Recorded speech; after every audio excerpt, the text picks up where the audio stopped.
Hey guys, Cameron here with Emerson Property Management. Every week I bring you tools, tactics, strategies, lessons I've learned, things that helped me build up a sizable portfolio in about 2 years and now manage that portfolio.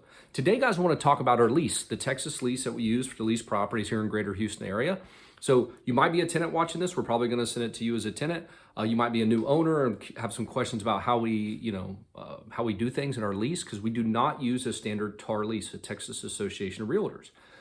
Some people that makes them, well, why is that? Well, we have very specific lease. So if you don't do this, this is what happens. So we try to spell out as much as you can, or as much as we can, so it protects you as the owner, you as the tenant, and us as the management company. So it's clear about what everybody's doing in this situation. If something comes up, this is what happens. So I'm just gonna take a few minutes. I'm gonna hit the highlights of our lease. Whether you're an owner or a tenant, this will be a good thing for you to review. Now, at the time of this recording, this is mid-March 2023, this lease will change. We are constantly updating our lease to make sure that we're in compliance with Texas Property Code. We have another learning, maybe something came up that we wanna make sure we prevent. So this is an ever-evolving thing. So watch this, but also read your lease. Or ask us if you want a copy of our lease. You can ask us, we'll send it to you 100%, no problem. But don't take this as, and I'm not an attorney, right? So this is just what we do at Emerson, what's worked for us and what we're doing currently. Going forward, make sure you look at these. I'll tell you what paragraphs they are. They're probably not going to change too much if you're looking at this in, 2024 or something. Our lease isn't going to change that much. Maybe a few sentences here and there, but at least we'll give you the sections to go with. So let's get into it. First and foremost, paragraph 3 of our lease is the term. We do noon to noon. So you can move in at 12 o'clock, you'll get the lockbox notification or how you'll get access to the property. And then when you move out, our expectations are at 11:59 a.m., you are out of the property. So at noon, we can start the move out inspection and do whatever else we need to do. So noon to noon, that's a little different. Make sure you guys understand that. The other kicker in the term in paragraph C, we do a 2% renewal. So tenants love this. If you're a tenant, you love this when rents keep going up higher and higher and higher, and I feel like every month rents are going up. As an owner, you may not like it because you could get more. But if you're a great tenant and we offer you a renewal, we want to make sure it's fair. You're paying rent on time. This is a section that's going to let you know what your expectation is for that renewal when it comes up. So if you sign another new 1-year lease, it's just going to be an extra 2% on top of your rent. So you know that going in. There's none of this little backwoods secrety way of doing business. We're not going to slap a 30% increase on you the month before you move out. And then from an owner perspective, this residents love this because we communicate it up front, and then it reduces vacancy. So they want to renew, so we don't reduce that turnover period. So it's really a win-win-win. Paragraph 4, the automatic renewal and extension, something we do in our leases is a 60-day notice. So if you're a resident and you do not want to renew, you need to let us know 60 days ahead of time. That is very different. I shouldn't say very. The people are catching on now and they're making this kind of the norm, but it used to be the norm of 30-day notice. So again, just like y'all as a resident or an owner don't like things sprung upon you, owners don't like it, we don't like it. We're trying to plan for everything. We try to make this transition as smooth as possible. So we want to let you know, we'll let you know way before 60 days if there's, if we're going to give you a notice of non-renewal. But if you're going to do that, if you're not going to renew, please let us know 6 days ahead of time. If not, it continues on a month-to-month. The next piece, paragraph 6. So at the time of this recording, our late charges are $75 on the 4th of the month, and then $15 thereafter. Again, this could change. Property code changes all the time on what you can and can't do and when you can charge. So rent is due on the 1st, late on the 2nd, late fees get charged on the 4th of the month. Start on the 4th. $75 on the 4th, on the 5th, $15, on the 6th, $15, and then we start the notice to vacate and you'll get that stuff. So it gets expensive pretty quickly. So make sure you pay rent. Paragraph 9, pets. So this comes up time and time again. Hey, I'm just watching my friend's pet. Maybe you're trying to make a little extra money on Rover. If you do not have a pet addendum, we do not allow pets on the property at all, even temporarily. So I'm watching my buddy's pet out of town this weekend. we don't allow that. If for whatever reason we're there, we see that, it's $250 and 25 bucks a day until the pet's removed. So it's so much easier. Just let us know if you're gonna get a pet. We'll run through the pet screening process, make sure they're vaccinated and they have their insurance and shots and everything's good. Then you have a pet, you pay the pet fee, which ranges from just a few bucks a month to tens of dollars a month. But yeah, make sure you communicate that with us, because if we see it, it's an immediate $250, which that's a lot of pet fees. If you just pay that 20 bucks a month, you don't have to mess with that. The next paragraph is paragraph 11, utilities.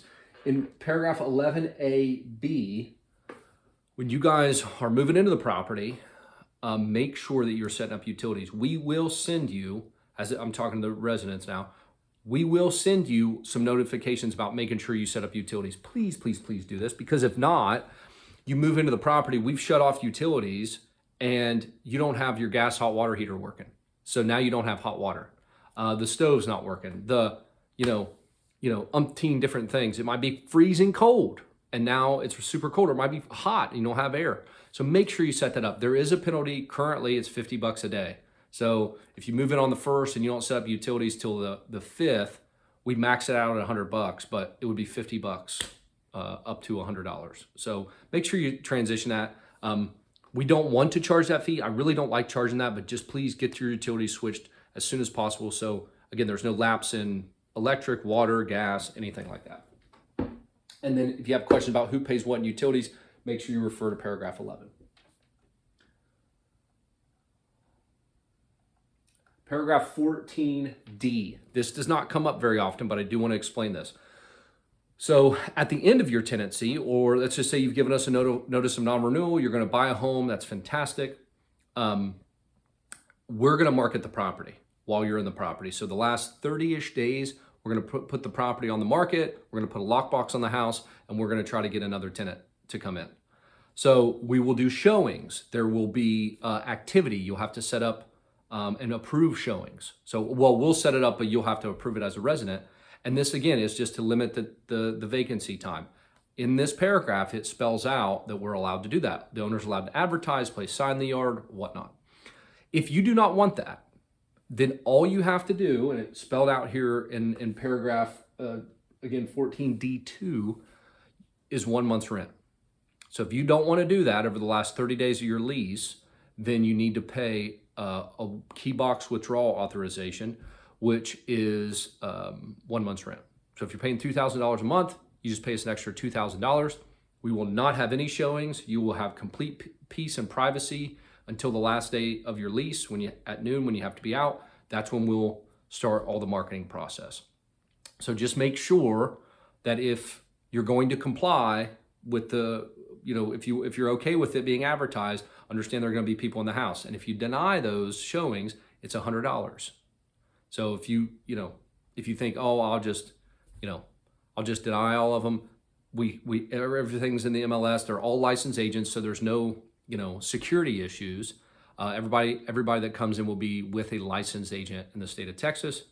But, this sometimes creates some controversy. The sooner we get it leased at the end of the tenancy, the sooner we're done with showings, the sooner everybody's out of your hair. But if that really is a big stickler for you, or you think you're going to have an issue with showings, just do the key box authorization or key box withdrawal.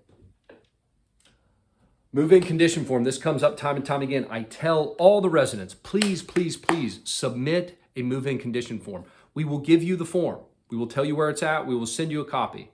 All you have to do is go through and fill it out. Now, if you don't fill this out within 3 days, everything that's wrong with the property is going to be charged back to you when you move out.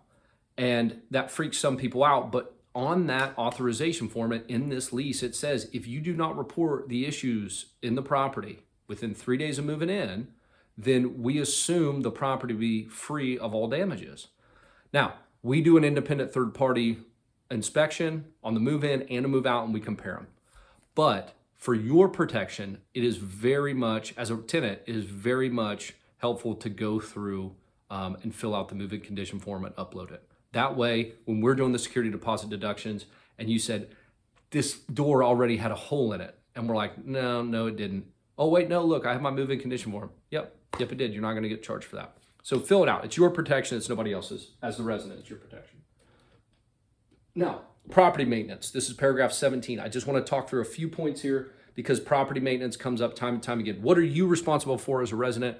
What is the owner or Emerson responsible for? What do we need to facilitate and manage?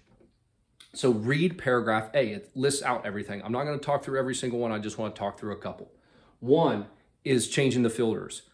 We have a resident benefit package, so we're going to supply filters for you. We're going to have them delivered. The proper size, dimensions, everything is going to be delivered right to your doorstep every 60 days, and all you have to do is throw those in the little grating. So in the return, you just open that up, take the old one out, slap it in, it's done. Replace all the light bulbs. So we're going to supply all working light bulbs, all working batteries, and the smoke detectors, all that. But y'all as a resident need to make sure you're replacing those. So the owner is going to make sure that all the stuff works before you get in there. Well, we are going to do that on behalf of the owner. And then if a battery goes out, if a light bulb goes out, if it was on and worked at the time of move-in, it's your responsibility. Take all necessary precaution to prevent broken water pipes. So this comes up or has come up in the last couple winters. We've had a few hard winters. Everybody remembers that February freeze that came and just wiped out Texas grid and whatnot. So please, if we do start to experience some harsh weather, some significant cold weather over the course of several days, we will communicate this with you, but understand it is the tenant's responsibility to make sure that you're covering pipes and doing what you can and your best to prevent frozen pipes. And I can tell you that if you don't, it can get very expensive if we discover that the proper precautions weren't taken. So if you don't follow the instructions that we'll give, and that wasn't followed, then there could be some substantial costs back onto the resident. And then as well as you guys might be out of water or might be out of heat for gosh knows how long. So it's so much easier to spend a little bit of time and fix all that and prevent all that from your side as the resident. It protects the owner. The owner doesn't want to have to go through that. But make sure that, in those times when stuff happens, it's just hard to get contractors. We might have to go in, ceiling could fall in, God knows what, but you don't want to be without water for several days. So do what you can to prevent broken water pipes. It's right there in the lease. Pests, we as in the owner does not cover pests. So we do some treatments before and after residents leave. So when you move in, we have already inspected the property and assume that it is, or determine that it is pest free. So when you move in, if you discover pests or any rodents that you want to take care of, that is y'all's responsibility, unless it is due something structural. Let's just say there's a gaping hole in the attic or some of the soffit or fascia. That would be an owner expense. So you would have to put in a request, say, hey, the rats are getting in through this massive hole here. Can you guys come out and patch it? 100%. I'll make sure that the owner takes care of that. But as a resident, if you guys just want to do some treatments for fleas or for roaches or something, that'll fall on the bearer, that cost will bear on the tenant. Next thing, close. So this kind of falls back on the burst pipe. So if you're going to leave the property, this is something new that we implemented. If you're going to leave the property for more than 3 days, you need to shut the water off. Now, per your lease, you're supposed to know where that main water shutoff is. When you move in, we communicate that with you. We actually have shut the water off to the property when it's vacant to make sure there's no burst pipes, or if there is a water leak, that it doesn't damage the property. So we just ask for that same in return from you as a resident. When you're in there, or when you're leaving for more than a couple days, for 3 days, or maybe a long weekend, just shut the water off. If a pipe bursts, a lot of water can run through a 1/2-inch water line over the course of 2, 3, or 4 days. So just please shut the water off when you leave for more than 3 days. It's outlined right here in the lease. Okay, yard maintenance is letter B. So just check that, make sure, see if it's your responsibility or the owner's. That'll all be dictated there. Okay, now paragraph 18 regarding repairs. So this is one that comes up. So paragraph, 18D2. So these are items that the landlord is not going to cover. So the landlord will not pay to repair the following: conditions caused by the tenant, i.e. if you're the resident, by you or your guests, occupants, damage to doors, windows, and screens, damage from windows or doors left open, damage from wastewater stoppages caused by foreign or improper objects that exclusively serve the property, and items that are cosmetic in nature. And also a couple appliances. So if you are, check out this section here to note which appliances we will fix and which ones we will not. That will dictate whether we are going to be fixing a washer and dryer or or a refrigerator or whatnot. Just make sure you check that list. That'll have it marked. So those items, again, cosmetic in nature, that just means they don't have to do it. We try to take care, and we do a really good job, I believe, of taking care of the residents. So if you put in a request and it's legitimate, we will make sure it's taken care of. But don't put feminine products or foreign objects down the commodes. If there's a plumbing issue that comes up, that will be the resident's responsibility. We had a resident, it was like $400 to pull a toilet because their child put a water bottle down the toilet. They said, no, definitely not. We did not do anything with the commode. It should work. It's got to be an owner issue. We went to pull the toilet. There was a water bottle in there. So that's going to be a tenant responsibility. So make sure you're careful about what goes down the commodes. And then doors, windows, and screens, like I said, no, there's going to be it's all going to fall back on the resident, you as a resident, for any doors, windows, and screens. Trip charges. This is something that comes up time and time again. At the current time of this recording, our trip charge is $100. If you guys, we let you know when when the vendor is coming out to service the property, or we have scheduled with you already previously, and you do not allow us access, you deny us access to the property, then it's a $100 trip charge. So we do our best. We do not have to. It's not per the Texas Property Code, but we do our best to give you 24 hours notice at minimum to get over there. If it's an emergency, there is no regards to letting you know about something. We're like, hey, we got a broken water line. We're going to come over, or sewer back up. We're over at the property. So just be cognizant of that in emergency situations, it could be late night or early morning that we're in the property, to make sure, again, that's to protect you as a resident and protect the property. But if we do schedule something and we cannot get access, or we deny access, or we're denied access, then that's going to be a $100 trip charge.